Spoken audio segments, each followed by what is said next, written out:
next up is some good news, I think, for AEW. And one of the things we've been talking about a lot is the leadership in AEW. Yeah. And the fact that a number of the stars we thought should step up have stepped up. And those are Bryan Danielson, Jon Moxley, and Chris Jericho. Chris Jericho signed a big new contract, apparently more than $3 million a year. It's through January 2026. Yeah. He'll also be a creative advisor and segment producer. So there's a lot of people who are speculating that these new deals like this with Chris Jericho might mean the Young Bucks and Kenny Omega, they may come back not as EVPs anymore. Mm-hmm. Just regular guys. And kind of it feels like they're being seen as not having the level of leadership they wanted out of EVPs. Yeah. So they're getting replaced by the Chris Jerichos and the Bryan Danielsons. And I don't know if that's a good thing. I don't know if that's a bad thing. I think that'll just be a different thing. Yeah. It's a good thing right now. Yeah. And we've seen it. Like they're doing an amazing job. Everybody is. I've heard that basically it's not as bad as people think behind the scenes, and it's largely due to these three people. Yeah. And I've got to say, this week, Chris Jericho was amazing. William Regal was amazing. Yeah. Jon Moxley was amazing. They were phenomenal this week. And I think everybody in sports related things love the guys who step up and want the ball. Yeah. When you're in that last few minutes. And that's how I kind of feel like we've been for a little while. The team's falling apart. Somebody's got to step up to bring it together, and they really have.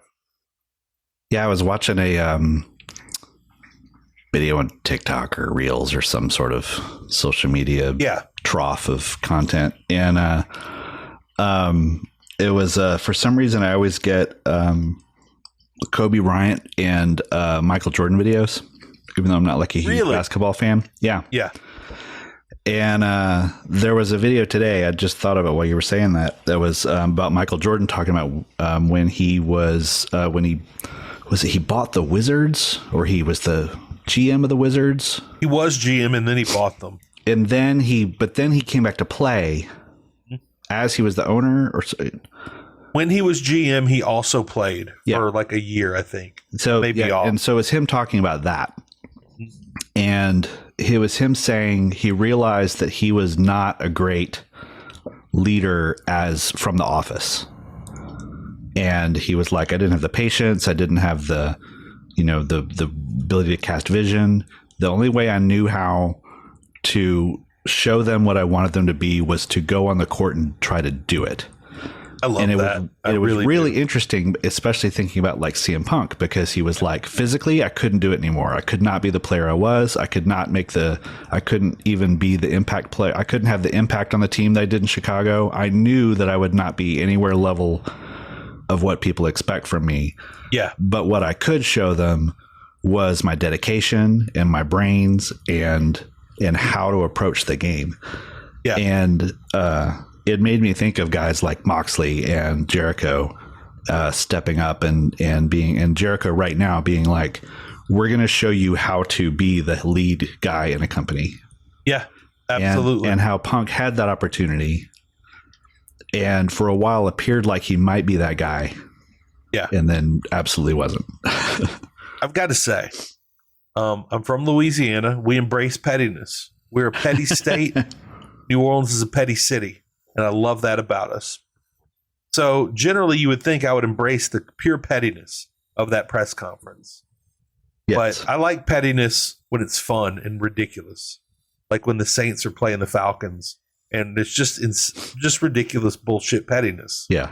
Not when you're affecting a company that I love and helped get me through the pandemic. Right. That, like, I'm just seeing the foundation start to crumble as you're talking. Yeah. I'm like, this isn't okay. And I'm, again, from a very petty person. I wasn't about the pettiness.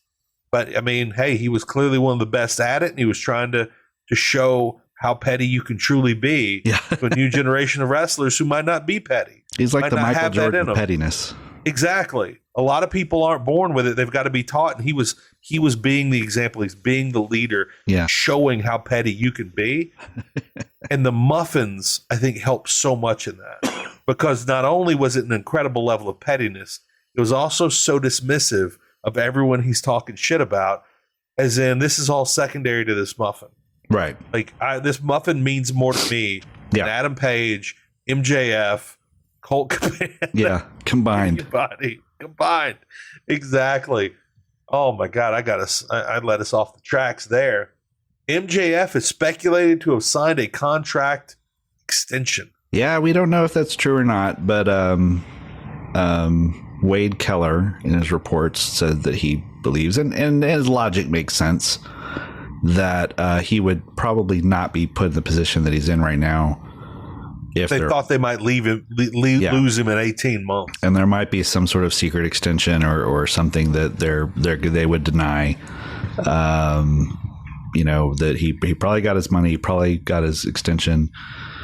I believe it. Tony Khan also put the world title on Jon Moxley all summer without having a contract, so it's not like he's not prone to risk when it comes to that kind of stuff. But right now, Chris Jericho's got a new contract. Yep. Moxley has a new contract. I think it would make sense that especially when you're about to write off one of your major stars, to lock down the people who are important to this company. Yeah. And it's those two, Bryan Danielson and MJF, are really the most important. There's a lot of others that are important, but not to those levels. Right. I'd put MJF over Danielson. Yeah. As much as I love Danielson, if Danielson were to leave right now and go back to WWE, it wouldn't be that much of a game changer. It'd be a big loss creatively. Danielson has felt like, how do I say this? He has been moving storylines forward. He's been very important to the company for that reason. But in ring and character wise, he's felt a little like a B player. Yeah. The B guy to CM Punk, the B guy to Jon Moxley. He's just not felt like the main guy like he can be. And I don't know if he's interested in being the main guy. I don't know if he wants that or not.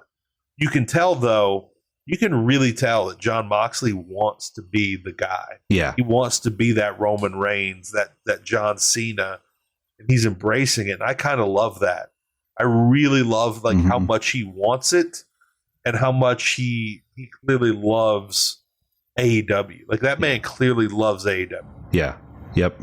And Jericho seems to too. I mean, he seems legit that he really does. I've found my place where I can, and not just like in a I'm running the show kind of place, but this is a place that I can truly do what I want to do, explore things. Mm-hmm. And I feel like right now, and I've been real critical of Chris Jericho at times, but I feel like if he were to leave for WWE, I think that might affect AEW more than literally anybody else. Maybe Moxley more, but Chris Jericho has been integral to it feels like 90% of the major storylines in AEW history. Mm-hmm. And some of the best skits I've ever seen in my life. Like him getting out of that, him cutting that promo in the hot tub, then coming out with a belt, jeans, boots, everything. Yep, the leather pants in the hot tub. And talking about releasing the hounds, and all these tiny little dogs are running out. That's right. That was literally during COVID. Yeah. I'm taking care of my elderly mother. Can't really go anywhere. It wasn't all bad. I was making really good money at the time. But Wednesday AEW, I would tell Travel Channel HGTV, I can't work Wednesday nights. I can work any other night. Not Friday, Saturday, fine. Not Wednesday. Yeah. It's like I needed AEW. Yeah, me needed too. it. Mm-hmm. They literally got me through that pandemic.